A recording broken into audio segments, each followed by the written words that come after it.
감사합니다. 오늘 하나님께서 우리에게 주시는 말씀 함께 읽겠습니다. 사도행전 1장 6절부터 8절입니다. 사도행전 1장 6절부터 8절까지의 말씀, 저 여러분이 한 절 한 절 읽고 마지막 8절은 함께 읽겠습니다. 제가 6절 먼저 읽습니다. 그래서 그들은 다 같이 모여 있을 때 예수께 물었습니다. 주여, 주께서 이스라엘에게 나라를 회복시켜 주시려는 것이 지금입니까? 예수께서 그들에게 말씀하셨습니다.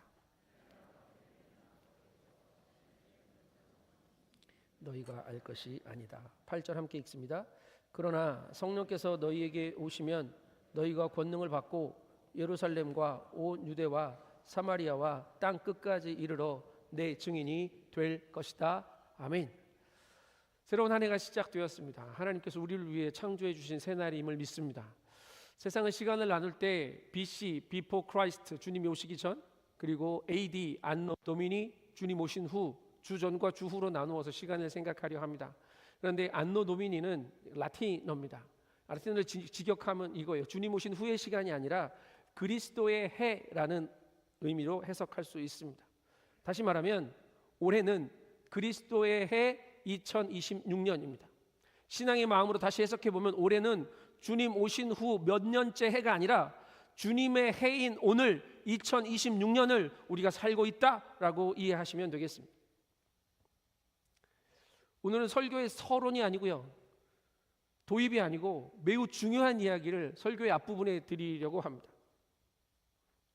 이게 우리 교회의 핵심의 가치이고 우리가 살아가야 할 기준이기 때문인데요. 덴마크의 실존주의 철학자인 키에르케고르는 이런 단어를 이야기했습니다. 동시대성, 영어로 말하면 contemporaneousness라는 단어예요. 좀 어려운 단어인데 길어요. 생소한 용어를 우리에게 던집니다. 그리고 이 동시대성을 예수가 우리와 함께 하시는 동시대성의 이야기로 풀어줍니다. 예수는 신앙의 눈에 비친 살아있는 실제이시고 각 시대의 동시대인이어야 한답니다. 예수의 실제는 시간과 공간을 뛰어넘는 것임에 틀림없다라고 기록합니다. 그리고 말을 이렇게 이어가요. 예수가 과연 자신의 삶에 대한 절대권을 가진 신인 하나님이시면서 인간이신 분이라고 여길 것인지, 아니면 무슨 수를 써서라도 피해야 할 미치광이라고 생각할 것인지는 우리의 선택에 달려 있다는 겁니다. 예수님이 우리의 절대 주권을 가지신 하나님이시면서 인간인 신인이십니까? 아니면 우리가 피하며 살아야 될 분이십니까? 예수님은 이 시대를 우리와 함께 살고 있고요, 더 정확하게 말하면 예수의 시대를 우리가 살아가고 있습니다. 예수님이 이 땅에 오신 이유는 우리를 구원하셔서 하나님과의 관계를 회복시키시고 우리로 하여금 주님과 함께 하나님 나라를 살게 하시려고 오신 겁니다. 그래서 여러분, 관계는 현재형이어야 합니다.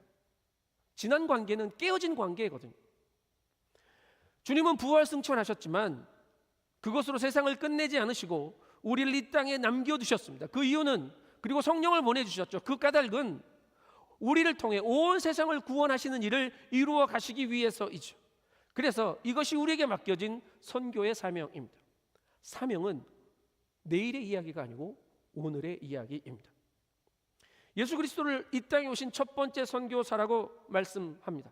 주님이 우리에게 오신 첫 번째 선교사이십니다. 그리고 이 땅에서 예수의 해를 살아가고 있는 오늘의 선교사는 저와 여러분입니다. 우리라고.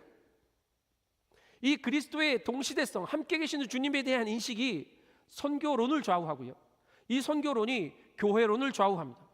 예수와 함께 살아가며 예수를 살아내는 성도의 인식이 올바를 때에 건강한 성도가 되고 건강한 선교를 할 수 있으며 이 땅에 그 교회들이, 그 성도들이 모여있는 교회가 건강해지는 거고 온전해지는 겁니다. 선교가 성도와 교회의 존재의 이유요 목적입니다.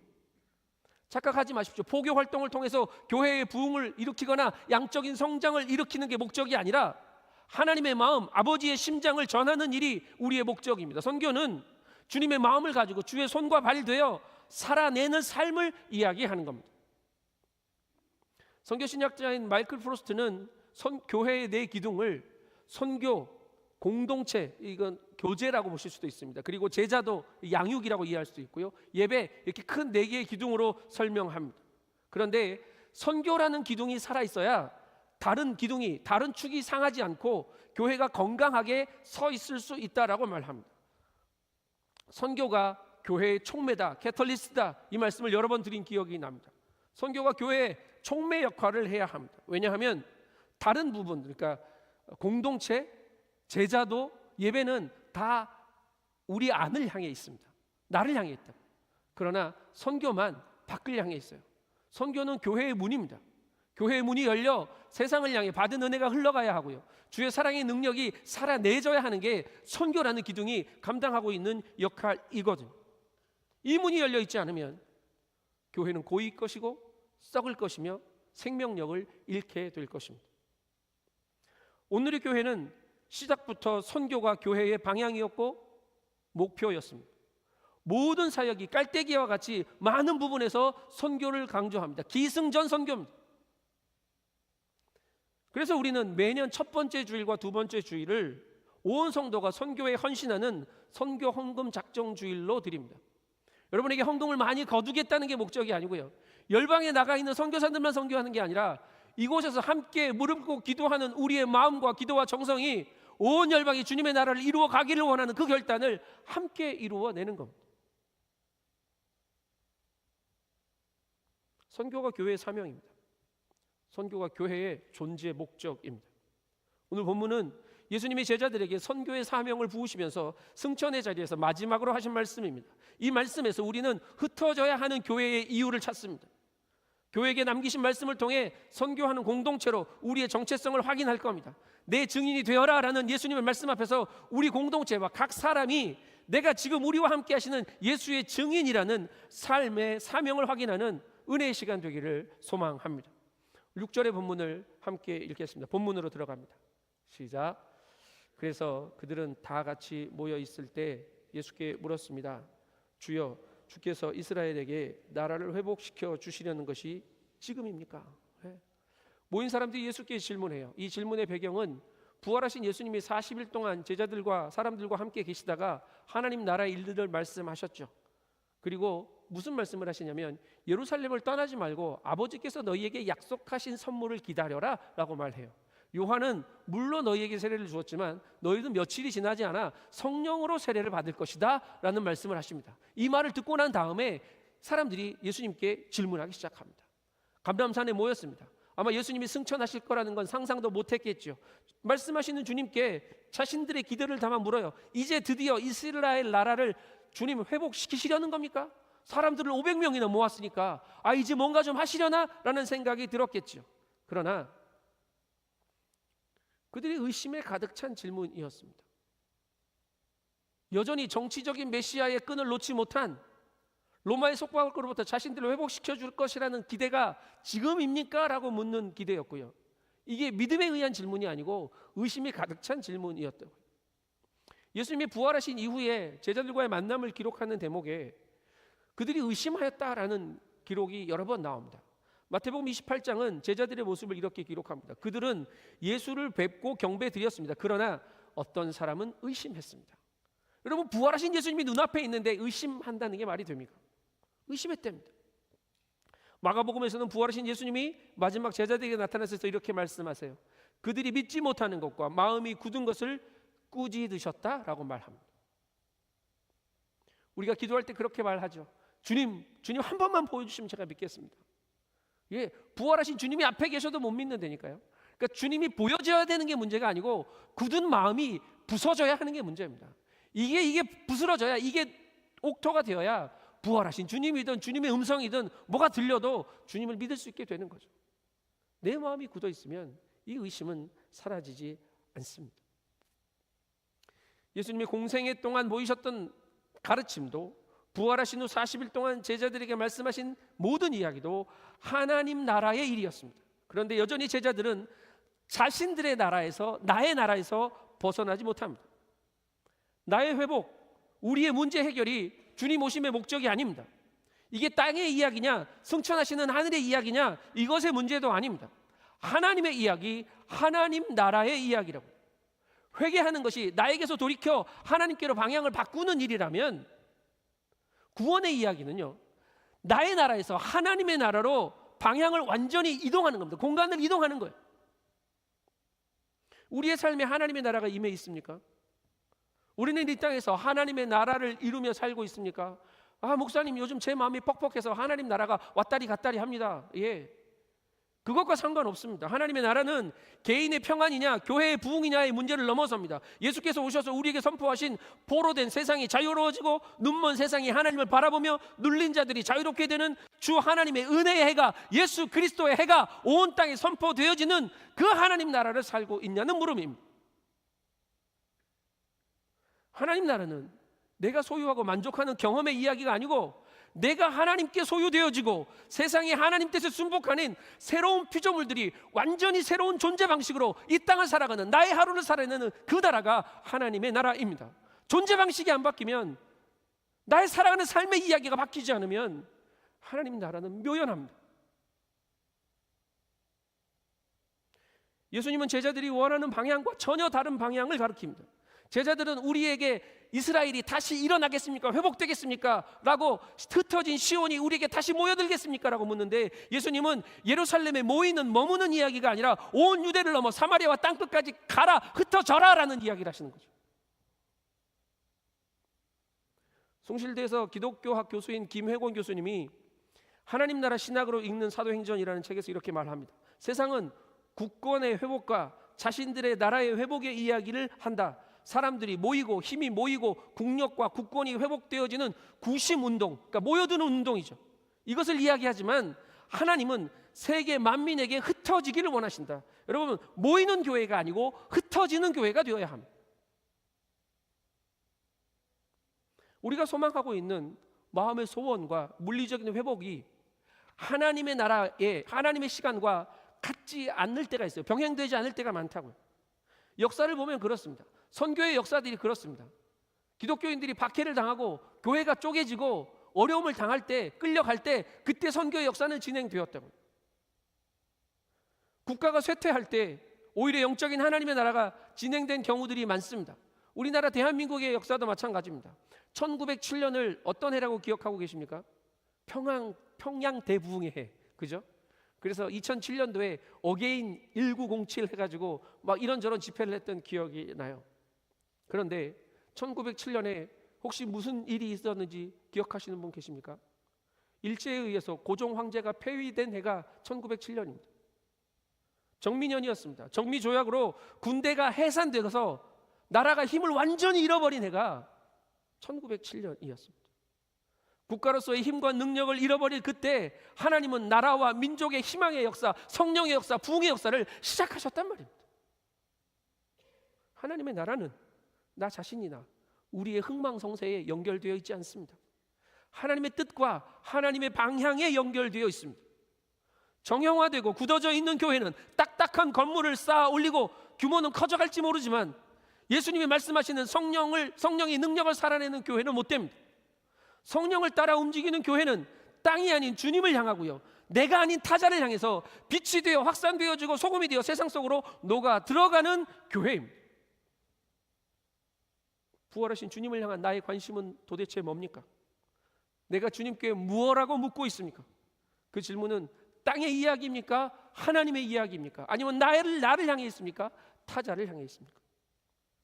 신앙과 믿음이 방향을 땅의 이야기에서 하나님의 이야기로, 나의 이야기에서 타자를 향한 이야기로 바꾸게 되기를 소망합니다. 7절의 말씀을 이어서 읽습니다. 7절입니다. 시작. 예수께서 그들에게 말씀하셨습니다.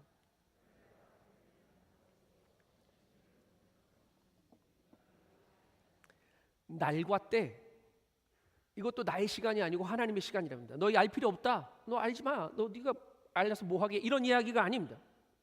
지금이 끝이 아니라고 말씀하신 주님은 그 시기를 우리가 알 것이 아니라고 말씀하시는데, 날과 때가 헬라어로는 크로노스 에 카이로스라는 단어로 쓰였어요. 계절에 따라 흘러가는 시간, 이게 크로노스입니다. 그래서 이 크로노스라는 단어에서 캘린더라는 단어가 나왔고요. 카이로스는 우리가 잘 알죠. 하나님을 만나는 시간, 하나님이 역사하는 시간, 우리 인생을 카이로스의 시간이 많아지게 해야 돼. 이런 이야기를 설교를 통해 많이 들었을 겁니다. 그런데 지금 주님이 무슨 말씀을 하시냐면, 그것이 크로노스건 카이로스건 다 하나님의 시간이다 라고 말씀하시는 겁니다.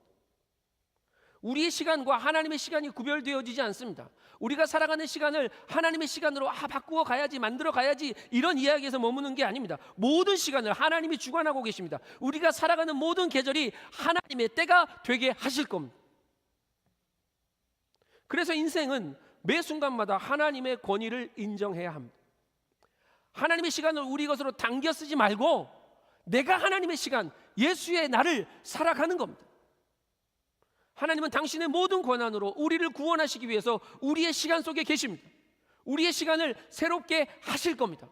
앞에서 이야기했던 예수의 동시대성, 그 이야기가 오늘 나의 하루에, 나의 시간에 지금 함께 계신다는 말이에요. 이 이야기는 성령이 우리 안에 계심으로 실제가 되어집니다. 우리의 시간 안에 계시며 우리의 시간의 모든 권세를 가지고 계신 주님께서 우리의 인생의 관심이 결과나 상황에 매이지 않고 삶과 사명으로 옮겨가게 하실 겁니다. 어떻게? 성령이 우리 안에 부어짐으로.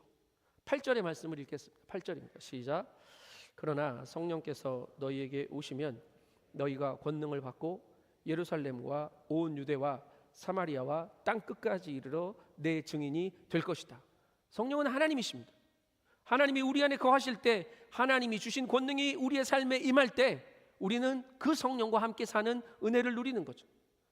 우리에게 성령의 권능이 있음을 믿습니까? 성령은 계신 것 같은데 권능까지는 모르겠습니다. 권능이라는 단어는 헬라어로 디나미스인데요, 많이 들어보셨을 겁니다. 다이나마이트의 어원이 된 단어가 이 디나미스입니다. 여러분, 저와 여러분에게는 엄청난 폭탄이 주어져 있습니다. 성령께서 폭탄보다 더 큰 권세를 주셨다. 근데 이 디나미스의 권능이 우리 안에 확인되지 않는 이유는 뭘까요? 바라기는 2026년 이 디나미스의 권능이 온 공동체를 뒤흔들고 덮으시기를 소망합니다. 문제는 그런데 이 권능을 손에 가지고 있느냐 아니냐의 문제가 아닙니다. 그 권능을 사용하는 사람으로 살고 있는가의 이야기이죠. 폭탄을 등에 가득 짊어지고 있거나 집에 트럭에 막 100톤 가까이 쌓아놓고 있다고 성령의 능력을 사는 게 아닙니다. 백날 짊어지고 있어도 쓸 줄 모르면 소용이 없어요. 등에 폭탄을 가득 짊어지고 길을 내겠다고 바위 위에다가 이게 정으로 이렇게 망치질하고 있으면 여러분, 이건 성령의 능력을 못 쓰는 겁니다. 성령의 능력을 주셨는데 엉뚱한데 사람한테 다 집어던지고 있으면 이것도 잘못 쓰는 겁니다. 성령의 사람으로 살고 있는지, 내가 예수의 증인으로 살고 있는지는 무엇을 보면 알 수 있을까요? R.T. 켄달 목사님이 이 거룩한 불이라는 책에서 우리가 성령의 사람으로 살고 있는 증거를 4가지로 확인할 수 있다고 이야기해요. 디모데후서 말씀을 인용하는데요, 디모데후서 말씀을 같이 읽어보겠습니다. 1장 7절입니다. 시작. 하나님께서 우리에게 주신 것은 두려움의 영이 아니라 능력과 사랑과 절제의 영이다. 자, 두려움의 영이 아니니까 이건 담대함입니다. 그리고 능력이고 사랑이고 절제입니다. 이 4가지를 통해 내가 성령의 사람으로 살고 있는지 확인할 수 있습니다. 성령의 사람은요, 두려워하지 않습니다. 억눌리지 않는다고요. 은혜의 보좌로 담대히 나아가는 그 담대함이 있기 때문이죠. 하나님은 우리를 억누르시는 분이 아니십니다.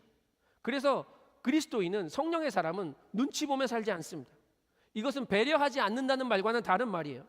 담대함은 성령이 주신 마음입니다. 그냥 무대뽀의 용기와도 다릅니다. 무모함은 더더욱 아닙니다. 성령이 우리와 함께 하실 때 우리의 삶의 모든 두려움이, 모든 근심이 떠나가고 성령과 함께, 하나님과 함께 살아가는 담대함이 우리를 주장하실 겁니다. 두 번째는 능력입니다. 권능인데요, 담대함을 넘어 성령께서 함께 하시는 역사가 그 성령의 사람을 통해 일어나게 되죠. 이전에는 두려워서 예수를 부인했던 베드로에게 성령이 임하시니까 대제사장들과 공회원들 앞에서 담대하게 이야기하죠. 성령의 말하심을 따라 이야기합니다. 성령께서 그의 입술에 함께 하시니까, 그가 설교하니까 3,000명이 회개하고 돌아옵니다. 또 5,000명이 돌아옵니다. 성령이 주시는 권능입니다. 베드로가 이야기하니까 아나니아와 삽비라가 그 자리에서 죽습니다. 여기에도 성령의 권능이 사용되었습니다. 이방인 고넬료의 집에서 성령이 임하시는 역사도 베드로를 통해 하나님께서 이루신 성령의 권능의 역사입니다. 옥문이 열려 걸어 나오기도 하죠. 질병을 고치는 일도, 죽은 도르가를 살리는 일도 성령께서 베드로와 함께 하실 때 일어난 성령의 권능입니다. 오늘을 사는 우리에게도 성령님이 함께 하시고 담대함과 성령의 권능을 나타내 하나님의 역사를 이루어내실 줄 믿습니다. 세 번째는 사랑입니다. 우리가 사랑할 수 있는 이유는 우리에게 성령이 계시기 때문입니다. 우리 안에 성령이 주시는 사랑의 역사들이 일어날 때 세상이 우리를 예수님의 제자라고 알죠. 요즘 묵상하고 있는 요한 1서 말씀에 너희가 서로 사랑하면 너희를 통해 세상이 하나님을 볼 것이다 라고 이야기했습니다. 하나님이 눈에 안 보이는데 사랑하는 우리를 통해 세상이 하나님을 본답니다. 하나님의 사랑으로 온전히 채워지면 우리 안에 자라난 쓴뿌리들은 제하여지고 남을 찌르던 송곳들은 다 무디어질 겁니다. 모든 삶의 자리를 성령의 사랑으로, 사랑의 영으로 덮어버리시기를 축복합니다. 자식 사랑하기 쉽지 않으시죠? 힘들어하시는 분들 가끔 봅니다. 자식 안 사랑하는 게 아닙니다. 많이 사랑합니다. 그런데 문제는 뭐냐면 그 사랑과 함께 상처도 아픔도 다 같이 쏟아붓고 있기 때문에 문제가 생기더라고요. 그러니 사랑할수록 더 아프고 더 힘든 거죠. 왜 나를 자식에게 쏟아붓습니까? 성령이 주신 사랑만 쏟아부으시면 됩니다. 배우자를 사랑할 때도, 남편을, 아내를 사랑할 때도 성령의 도우심을 구하십시오. 평생 이쁠 것 같습니까? 아닙니다. 미운 날도 곧 옵니다. 이미 지나신 분들도 계시겠지만 그때 성령의 도우심을 구해야 합니다. 내가 사랑받는 대상이 아니라 사랑해 주는 주체가 되어지는 겁니다. 물에 행하지 않게 되고요, 자기 유익을 구하지 않게 되고요, 악한 일들을 생각하지 않습니다. 그가 내게 잘못한 것들을 더 이상 기억하지 않게 해주는 놀라운 성령의 역사가, 사랑의 영의 역사가 내 안에 일어난다고. 사랑할 때 온전한 용서도 가능해져요. 수많은 남편 여러분, 엄청난 용서를 받고 살고 계시지 않습니까? 할렐루야. 인정하지 않으면 어쩔 수 없고요. 사랑은 허다한 허물을 덮습니다. 내가 성령 충만하면요, 배우자가 행복해지고요, 가정이 행복해집니다. 성령의 권능으로 그 성령의 사랑의 능력이 우리를 덮어 우리 공동체가 회복되어지고 사랑의 열매가 맺혀지기를 소망합니다. 네 번째는 절제입니다. 첫 번째 열매가, 성령의 첫 번째 열매가 사랑이고 마지막 열매가 절제이죠. 우리가 성령의 사람으로 살아가고 있는지의 상태를 가장 잘 보여주는 게 이 절제입니다. 욕망을 다스린다는 의미이기도 하는데요, 뭐 욕망, 여러 가지 욕망들이 있죠. 뭐 식욕, 성욕, 탐욕 뭐 이런 거 있는데, 이거는 신앙의 연륜과 상관없습니다. 아무리 좋은 설교를 하고 아무리 큰 교회를 하는 목사라도 쉽게 금방 넘어지는 게 이게 육체의 소욕들입니다. 성령을 받았는데, 성령을 알고 누리는 것 같은데 절제까지 이르지 못하면 이게 붕 떠가지고 있는 상태에서 감정에 취해서 여기서 꿍 저기서 꿍 넘어질 수밖에 없습니다. 떠다니니까 넘어지죠. 유혹에 빠지는 겁니다. 오늘 혀의 절제, 말의 절제를 좀 생각하고 싶습니다. 쓸데없는 한담하지 말라고 말씀하시죠. 험담이기도 합니다. 남의 이름을 들먹거리는 한담이 우리를 성령의 사람으로부터 멀어지게 만든다. 성령께로부터 멀어지게 만든다. 누군가에게 대해서 말을 할 것이 생각나거든 기도의 자리로 가져가면 됩니다. 먼저 가져가야죠. 그러면 하나님께서 알려주십니다. 이게 그 사람 문제인지 내 문제인지. 성령의 권능으로 사는 상태가 우리가 성령과 함께 갖추어야 할 삶의 모습입니다. 담대하게 성령의 권능으로 사랑하며 절제의 열매를 맺는 성령의 사람들 되시기를 축복합니다. 8절 말씀을 다시 읽겠습니다. 이제 증인으로 부르십니다. 그 성령의 사람들을. 시작. 그러나 성령께서 너희에게 오시면 너희가 사마리아와 땅끝까지 이르러 내 증인이 될 것이다. 성령이 우리에게 임하셔서 권능을 주시는 이유는요, 우리를 증인 삼으시기 위함입니다. 증인된 삶을 사는 상태가 성령 충만입니다. 성령 충만 주십시오. 은사 충만 주십시오. 이게 아니고, 성령 충만은 대단한 기적이나 현상의 이야기가 아니고 우리의 생활 방식이라고요. 내 삶의 모든 방법이 성령을 기준으로 해서 살아가면 그게 성령 충만입니다. 성령으로 말미암아 살아가는 나의 삶의 상태죠. 성령이 주신 능력으로 사랑을 살아내는 생활 방식, 이게 성령 충만입니다. 그리고 세상은 진짜 성령 충만한 사람들을 통해 예수를 알게 됩니다. 예수님이 우리에게 성령이 임하시면 네가 내 증인, 예수의 증인이 될 것이다라고 말했고요. 내 증인이 되리라라고 말씀하신 이유는 너희가 내 증인이다라는 말씀입니다. 누가복음 24장 48절에도 예수님은 죄사함의 세례를 모든 족속에게 전파되어질 것이라고 말씀하시면서 너희는 이 모든 일의 증인이다라고 말씀하십니다. 증인이 뭡니까? 대리인입니다. 그리스도인의 대리인이라고. 그리스도를 닮아 그분의 이야기를 사람들에게 예수의 마음을 온 땅에 보여줄 수 있는 존재가 되는 것, 이게 증인의 삶입니다. 성령은 예수의 영이십니다. 우리에게 예수의 영이 임했고요. 그 영으로 사는 사람들은 예수를 닮는 사람이 되는 거죠. 예수의 시선으로 세상을 보고 예수의 마음으로 세상을 대하며 예수의 사랑으로 이웃을 섬기는 예수 증인입니다. 자석이 자석 모양을 가지고 있다고 자력을 가지는 게 아닙니다. 쇠가 반짝반짝 빛난다고 자력이 있는 게 아니에요. 자력이 없으면 실핀 하나도 못 들어 올립니다. 못 붙여 올립니다. 흉하게 생겼어도 모양은 투박해도 자력이 강하면 모래 속에 감추어져 있는 쇳덩어리들 다 끄집어 올립니다.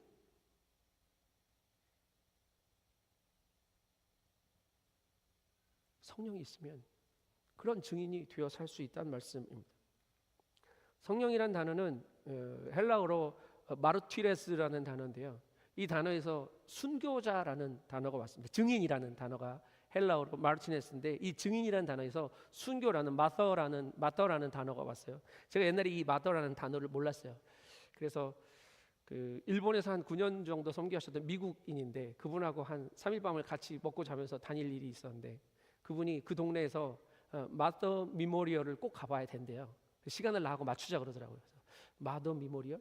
뭐 훌륭한 엄마의 기념비 이런 게 있나? 뭐 효자비 세워지듯이 그렇게 생각을 했어요. 이틀 동안. 근데 마지막 날 거기를 꼭 가야 된다고 해서 찾아갔더니 이게 엄마 기념비가 아니고 순교자 기념비였습니다. 오이타에 있는 순교자 기념비, 그 순교당했던 일본의 수많은 성도들의 이야기가 써져 있는 기념비를 가서 보게 되었습니다. 그래서 이제 무식한 게 드러나긴 했는데 그때 제게 주신 은혜가 있습니다. 나는 엄마 기념비를 기대하고 갔는데 끝까지 부모가 자식 사랑하듯이 주님 주신 그 사랑의 말씀을 놓지 않고 살아낸 사람들이 결국 순교자가 되나 보구나, 그렇게 스스로를 위로하고 돌아왔던 기억이 있습니다. 복음을 위해 주님을 증거하고 순교자가 되어 죽고 예수의 부활을 체험하는 능력의 사람으로 살아가는 존재가 되라, 이 말씀이죠. 근데 죽기 싫지 않습니까, 여러분? 할렐루야. 그래서 제가 순교를 한번 설교드렸던 기억이 납니다. 적색 순교와 백색 순교와 녹색 순교가 있다고. 적색 순교는 피 색깔이죠. 피 흘려 죽는 순교입니다. 선교지에서 사역의 자리에서 박해를 당하며 감당하게 되는 순교겠죠. 죽을 수도 있지만 추방당하기도 하고요. 사역의 터전을 빼앗기기도 하고 공안에게 쫓기며 도망다녀 이 나라 저 나라 떠돌아야 하는 선교사님들의 모습, 이것도 다 순교에 포함됩니다. 두 번째는 백색 순교입니다. 나를 죽이며 살아가는 거죠. 내가 죽고 예수님이 다시 사시게 하는 그 삶을 사는 겁니다. 우리의 가정에서, 나를 보내신 일터에서, 우리의 모든 관계 속에서 나는 죽고 예수님이 다시 사시는 이 백색 순교를 살 수 있습니다. 녹색 순교는 말씀을 따라 말씀대로 사는 삶입니다. 성령을 따라 성령과 함께 흘러가는 삶이죠. 발걸음이 닿는 모든 자리에서 말씀을 능력으로 풍성한 푸르름의 계절을 맛보는 겁니다. 성령과 함께 굽이쳐 흘러가는 자리마다 죽은 땅이 살아나고 생명의 나무들이 다시 자라 열매 맺는 그 은혜를 보는 것, 이게 녹색 순교입니다. 제가 제주 있을 때 같이 동역했던 S 목사님이 계십니다. 전에도 한번 소개한 적이 있는데 이 목사님 소식 최근에 들었습니다. 전도사로 와서 중국인들 설교와 이 강의를 통역하시다가 조선족이었어요. 저희 오늘교회 같이 동역하기로 약속을 하고 이제 중국에 들어가서 가족을 데리고 나오려고 들어갔다가 공안에게 체포당했습니다. 붙잡히신 지 한 3년 정도 돼 가는 것 같습니다. 재판도 아직 제대로 이루어지지 않았는데 작년 연말에 며칠 전에 그분을 이렇게 변호하는 변호사로부터 편지가 한국으로 전달돼 왔고 그 편지가 돌아 저한테까지 왔습니다. 1심에서 4년 6개월형을 받았답니다. 그리고 아마 12월 말쯤 2심이 있었을 것 같아요. 근데 2심을 앞두고 판사와 검찰들이, 공안들이 이 목사님을 회유합니다. 네가 여기서 기독교 포교 활동을 이렇게 했다고 자백하면 네 형량을 확 줄여줄게. 그럼 나올 수 있거든요. 벌써 3년 붙잡혀 있었으니까. 그런데 이 목사님이 이렇게 대답합니다. 나에게 형량의 길이는 중요하지 않습니다.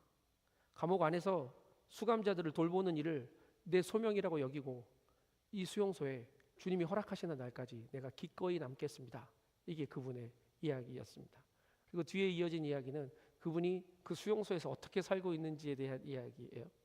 한 사람 한 사람 폭력과 억압이 그리고 서로를 괴롭히고 하는 것들이 난무한 그 공동체 안에서 그리스도의 사랑을 살아내고 계십니다. 아픈 사람 챙겨주고 약한 사람 돌봐주고, 이게 무슨 대회가 있을 때마다 나간대요. 글짓기 대회, 글짓기도 잘하지도 않은 것 같은데 무슨 노래 대회, 뭐 대회마다 나가서 상을 타요. 그러면 상이 과자, 소시지 이런 거랍니다. 그럼 그거 다 받아와가지고 다 나눠주고 먹이고 입히고 이렇게 하는 거죠. 한번 그런 일이 있었답니다. 목사님과 같이 수감했던 청년이 석방돼서 나갔어요. 근데 또 죄를 짓고 또 돌아왔죠. 근데 그 청년이 돌아오자마자 한 일이 뭐냐면 목사님 앞에 무릎 꿇고 펑펑 우는 일이었대요. 법관, 검찰관들은, 간수들은 권위적인 태도로 그들을 통제합니다. 그런데 이 목사님이 모범수가 되었습니다. 목사님을 다르게 본대요. 그래서 목사님이 돌보고 챙기는 일들을 그냥 다 내버려 둔다고 합니다. 목사님의 인품이 재소자들의 신뢰를 얻고요.